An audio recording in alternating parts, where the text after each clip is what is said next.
ครับตอนนี้นั่งอยู่ที่ Model Y วันนี้จะมาเทสต์ไดรฟ์กัน2คันคันนี้คือคันแรกนะครับ Tesla Model Y แล้วก็อย่างที่ทุกคนเห็นทุกอย่างเนี่ยเป็นแบบ minimalist style เนาะแบบว่าแทนที่จะเป็น traditional ที่มีปุ่มนู่นนี่เยอะแยะ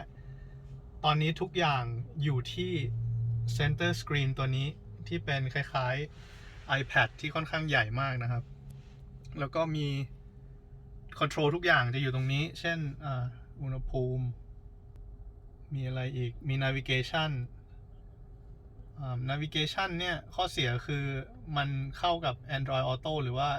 Apple CarPlay ไม่ได้นะครับมันจะต้องใช้ของมันsteering wheel แทบจะไม่มีอะไรเลยมีปุ่ม2ปุ่มตรงนี้แล้วก็มีเกี่ยวกับsignal turn left turn right แล้วก็ที่ปัดน้ำฝนตรงน็อปตรงทางขวานี่เป็นเกียร์นะครับถ้าเราเหยียบเบรก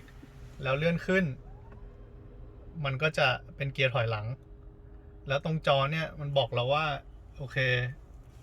คุณชิดกับคันหลัง19นิ้วนะครับแล้วก็มีแคมราให้ด้วยเนาะไปเลยดีกว่ารอช้าอยู่ใหญ่นะครับแล้วค่อยไปเล่นกับพวกอินเทอร์เฟซต่างๆเพิ่มไม่พ้นเนี่ยมีเซ็นเซอร์ดังนะครับเพราะว่ามัน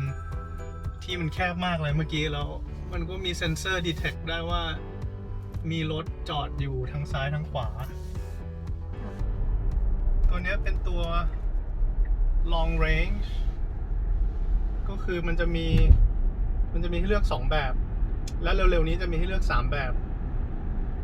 แรกก็คือ long range ก็คือแบตเตอรี่ใหญ่แต่ว่าไม่ได้เน้น performance อีกแบบหนึ่งคือแบบ performance คือแบตเตอรี่เท่ากันแต่ว่ามันจะปรับให้มีความแรงกว่านะครับเหมือน0 ถึง 100 กิโลเมตรต่อชั่วโมงเนี่ยใช้เวลาแค่3 วิแต่คันนี้ที่เป็น long range เนี่ยก็จะราคาถูกกว่าหน่อยแล้วก็0 ถึง 100 กิโลเมตรต่อชั่วโมงเนี่ย4.8 นะครับตอนนี้ลองขึ้นไฮเวย์ดูนะครับเราจะลองเร่งความเร็วจากประมาณ55เนาะไปเรียกได้ว่าพุ่งแบบน่าเกลียดเลยแล้วอันนี้เป็น long range ธรรมดานะครับไม่ได้เป็นตัว performance แต่ว่าเมื่อกี้เหมือนออกมาจากถนนแล้วจะเข้าตรงtollway highway เนี่ยเรียกว่าง่ายมากๆการขับของตัว Tesla เนี่ยมันจะมี regenerative braking ซึ่งelectric vehicle ทั้งหลายยี่ห้อเนี่ยก็จะมีเหมือนกันแต่ว่าระดับจะมากน้อยต่างกันไปนะครับ regenerative braking นี่ก็คือเวลาเราปล่อยคันเร่งเนี่ยมันจะเบรกเองอัตโนมัติแล้วมันจะไปทางกระแสไฟฟ้าทำให้ประหยัดไม่ใช่ประหยัดน้ำมันประหยัดไฟข้างหลังเป็นไง headroom legroom ก็โอเคนะก็ไม่ได้ติดขาก็เหลือเยอะแล้วเมื่อกี้ตอนที่ขับรู้สึกยังไงบ้างตอนที่ขับอะรู้สึกว่าได้ยินเสียงเหมือนเสียงลมอะเข้ามาเยอะอะแล้วเหมือนมีการโครงเคลงกว่ารถที่ขับอยู่ปัจจุบันใช่เหมือนมันไม่เกาะไม่รู้ว่าเรียกว่าเกาะถนนหรือเปล่าแบบเหมือนมันรู้สึกว่ามันมันโครงเคลงอะข้างหลังนะครับ กว้างมากๆเลยข้างล่างนี้เก็บของได้เพิ่มด้วยว่าใหญ่เลยแล้วคราวนี้ถ้าสมมุติเรามีของชิ้นที่ยาวๆนะครับเราก็สามารถพับเบาะตรงนี้ได้เป็นอัตโนมัตินะแล้วก็เรียกได้ว่านอนได้เลยตัวนี้เป็น electric motor ที่ขนาดเล็กกว่าเครื่องยนต์ที่เป็น internal combustion ในตัวข้างหน้าเนี่ยก็เลยไม่มีเครื่องยนต์เป็นที่เก็บของอีกแล้วนี่ก็ใหญ่เหมือนกันนะครับสมมติมีพวกอุปกรณ์ออกกำลังกายมีลูกบาสลูกบอลอะไรนี่ใส่พอดีเลย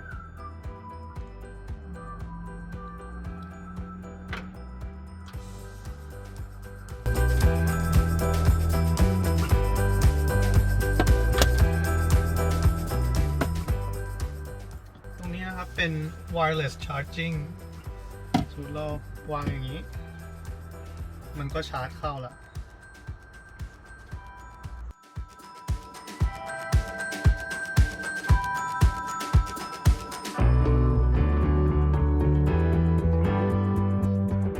ปุ่มข้างๆก็จะมีพวกธรรมดานะครับ พวกpower window เนาะทุกอัน 4 อัน แล้วการที่จะเปิดประตูเนี่ยกดปุ่มนี้นะครับ จะแปลกๆนิดนึง มันก็จะออกละ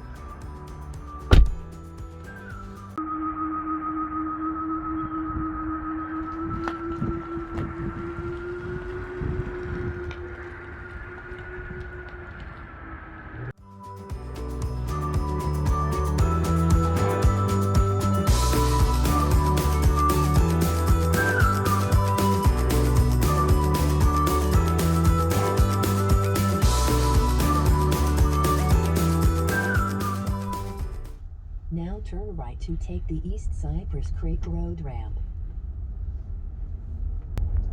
เมื่อกี้เล่นฟังก์ชันต่างๆในหน้าจอนี้นะ ถือว่าสมูทมากๆ เร็ว responsive มากๆนะครับ แล้วมันไปได้ไกลประมาณ320 ไมล์ก็คือประมาณน่าจะสัก500 โลนะครับ ก็ถือว่าไปได้ไกลมากๆ ถือว่าในจำนวน electric car ทั้งหลายเนี่ย ด้วยเทคโนโลยีแบตเตอรี่ ด้วย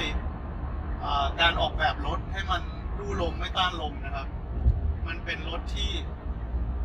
เมื่อชาร์จเต็มแล้วเนี่ยไปได้ไกลที่สุดเมื่อเทียบกับแบรนด์อื่น ตอนนี้นะครับมาถึงโชว์รูมของ Audi เราเพิ่งออกมาจากโชว์รูมของ Tesla หยกๆเลยนะครับ โดยรวมแล้วคิดว่า Tesla เนี่ยน่าจะยังไม่ผ่านสำหรับเรานะครับ ตอนนี้มาลองขับ Audi e-tron ดูนะครับว่าจะเป็นยังไง ความแตกต่างที่เห็นได้ชัดเลยนะครับ เวลาเดินเข้ามาที่ศูนย์ Audi เนี่ยคนที่ทำงานในเนี้ยข้างในเนี่ยเยอะกว่าของที่ Tesla ประมาณน่าจะหลายเท่าตัวเลย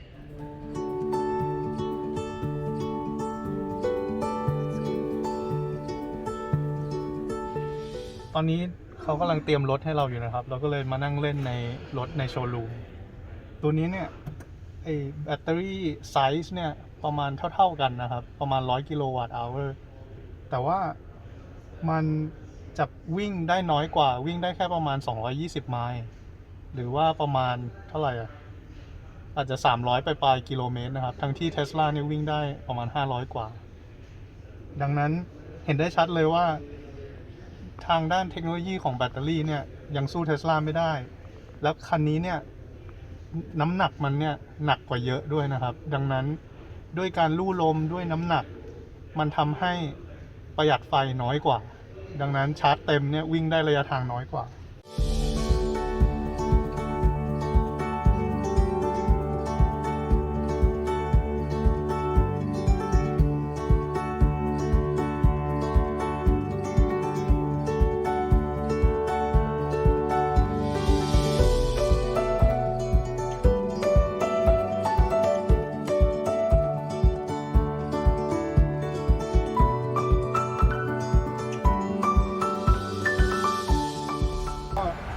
จริงๆของ e-tron เนี่ยมันมี2รุ่นที่เป็นอันนี้เรียกว่า Sportback คือตรงข้างหลังนี่มันจะสโลปลงให้ดูแบบวัยรุ่นหน่อยโฉบเฉี่ยวหน่อยแล้วจะมีอีกรุ่นหนึ่งที่ไม่ใช่ Sportback มันก็จะสูงๆมาแล้วก็ตัดฉากลงมา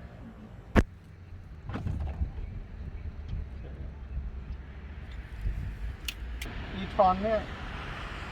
ถ้าจะยกของเนี่ยดูเหมือนจะสูงกว่าหน่อยแล้วตรงนี้มันมีลิฟต์แบบว่า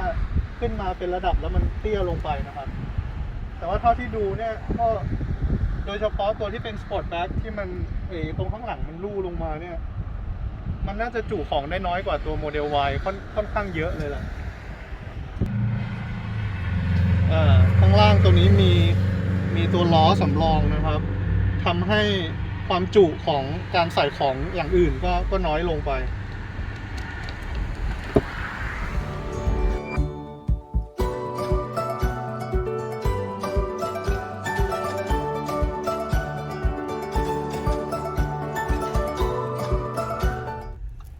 อย่างที่บอกว่ารถคันนี้หนักกว่า ดังนั้นเราก็ expect ว่าการเร่งแซงอะไรเงี้ยก็คงสู้ Model Y ไม่ได้นะครับ แต่ว่าไอ้ตัวเนี้ยมี Air Suspension ที่น่าจะทำให้การนั่งเนี่ยมันเหมือนมันสบายกว่า เวลาแบบล้อแบบลงหลุมลงอะไรเล็กๆน้อยๆนะครับ เราก็จะไม่รู้สึก จริงรู้สึกว่านุ่มกว่า ที่เร่งขึ้นมาบนไฮเวย์เมื่อกี้เนี่ย คิดว่าพอเลยเกินพอเลยแหละ แล้วก็เรื่อง wind noise แล้วก็ความรู้สึกที่อยู่ในเคบินระหว่างที่ขับเนี่ย คิดว่าดีกว่า Model Y ถามว่ายังได้ยินอยู่ไหมที่มีเสียงลมเข้ามายังได้ยินเป็นเพราะเวลามันเป็น electric vehicle แล้ว มันไม่มีเสียงเครื่องยนต์มาให้เราได้ฟังดังนั้นเสียงอื่นเช่นเสียงลมเนี่ยหรือว่าเสียงล้อเนี่ยมันก็จะเด้งขึ้นมานะครับเพราะว่ามันไม่มีเสียงอื่นมากวนเราก็เลยรู้สึกว่าทำไมมันมีเสียงหน่อยๆแต่ถามว่าความเงียบในนี้กับใน Tesla Model Y ในนี้เนี่ยเงียบกว่าแล้วก็ความโครงเคลงที่ตอนนั้นรู้สึกที่นั่ง Model Y เนี่ยตอนนี้ไม่รู้สึกเลยนะ ไม่รู้สึก ตอนที่นั่งอยู่นี่ก็รู้สึกได้ว่ามันสูงกว่ามันดูเป็น SUV จริงๆมากกว่าแทนที่จะเป็น crossover ตอนนี้กำลังจะ U-turn กลับไปที่ศูนย์นะครับ เมื่อกี้เนี่ยวิ่งด้วยความเร็วประมาณ120เหมือนเท่าที่ตอนที่วิ่ง Tesla Model Y ความรู้สึกในความเร็วที่เท่ากันเนี่ยเหมือนไอ้คันนี้เนี่ยมันให้ความรู้สึกว่าคุณไม่ได้กำลังวิ่ง120อยู่อะไม่รู้เข้าใจหรือเปล่า คล้ายๆกับว่ารถมันอาจจะบิ้วมาค่อนข้างโอเคมันทำให้แบบ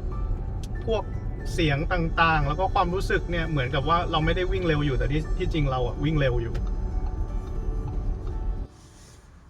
มาพูดถึงเรื่องคอนโซลนะครับเราเห็นละว่ามี3จอล่างเนี่ยเป็นสำหรับ climate control เท่านั้นนะครับก็สมมติดูว่าปรับ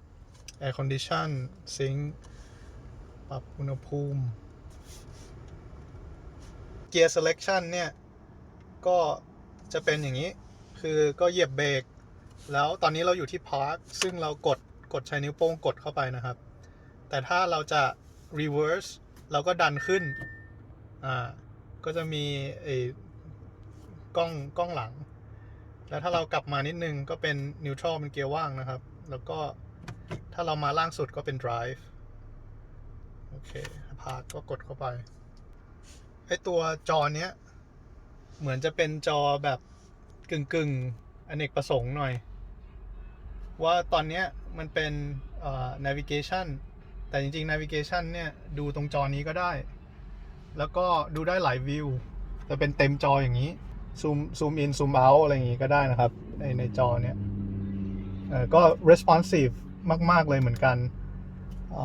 แต่ว่าถามว่าถ้าสมมุติมาโฮมตรงนี้ฟีลที่ได้จากตรงนี้เนี่ยก็จะเป็น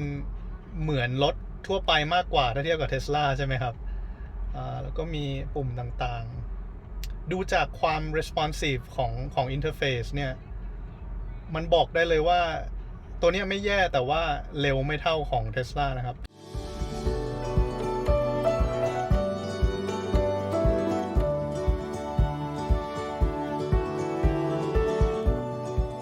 โอเคข้างหลังเป็นไงบ้างครับก็คือนั่งสบายนะคือตัวเบาะตัวอะไรก็นั่งสบายแล้วก็มีพื้นที่เหลือค่อนข้างเยอะนะคล้ายๆกับตัว Tesla Model Y ถ้าถามถึงความรู้สึกว่าเวลานั่งแล้วเรารู้สึกว่าเราอยู่สูงก็คือรถคันนี้มันสูงกว่า Model Y แหละแล้วเรานั่งแล้วเราอยู่สูงเรารู้สึกว่าฟีลมันโอเคกว่าพูดถึงความหรูหรา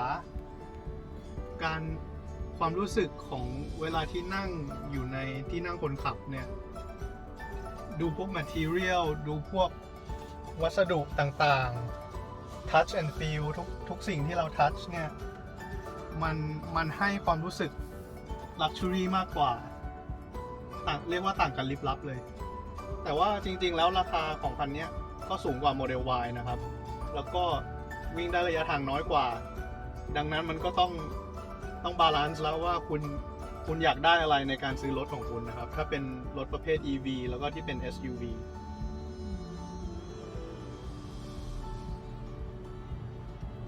ลองใช้ตัว navigation ดูนะครับ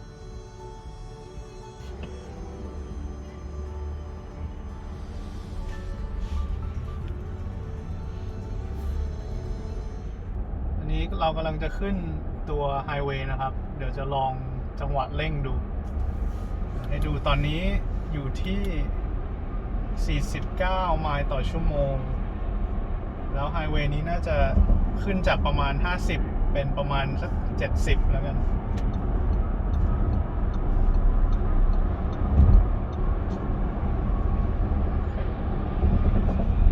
อันนี้ขึ้นจาก 50 มาเป็นประมาณ 65 ก็ถือว่าไม่พุ่งเท่าของโมเดล Y แต่ว่าถามว่าเร็วกว่าคันที่ขับตอนนี้ไหมก็เร็วกว่าแน่นอน คือเหยียบมันก็ไปทันทีนะครับ มันไม่มีเทอร์โบแลกปัญหาหลักๆอาจจะอยู่ที่ว่าถ้าคุณเป็นคนที่ขับทางไกลบ่อยไอตัว range ที่มันแค่ประมาณ300กว่ากิโลเต็มถัง300กว่ากิโลเนี่ยอาจจะเป็นปัญหาได้นะครับ แต่ว่าถ้าคุณแค่ขับในเมืองขับกลับบ้านไปชาร์จที่บ้านก็ไม่น่ามีปัญหา วันนี้จริงๆอยากจะเทส3รุ่นก็คือ Model Y e-tron แล้วก็ Ford Mustang ที่เป็นรุ่นที่เป็น all electric นะครับ เรียกว่า Mark E แต่ว่ารุ่นนั้นเนี่ยมันเพิ่งออกมาแล้วก็เห็นคนเทสต์ไดรฟ์กันแล้วแต่ว่าสำหรับของที่เข้ามาในศูนย์เนี่ยยังไม่มีนะครับศูนย์ที่อยู่ใกล้ๆบ้านเราเนี่ยเราก็เลยโอเคเอาไว้ครั้งหน้าแล้วกัน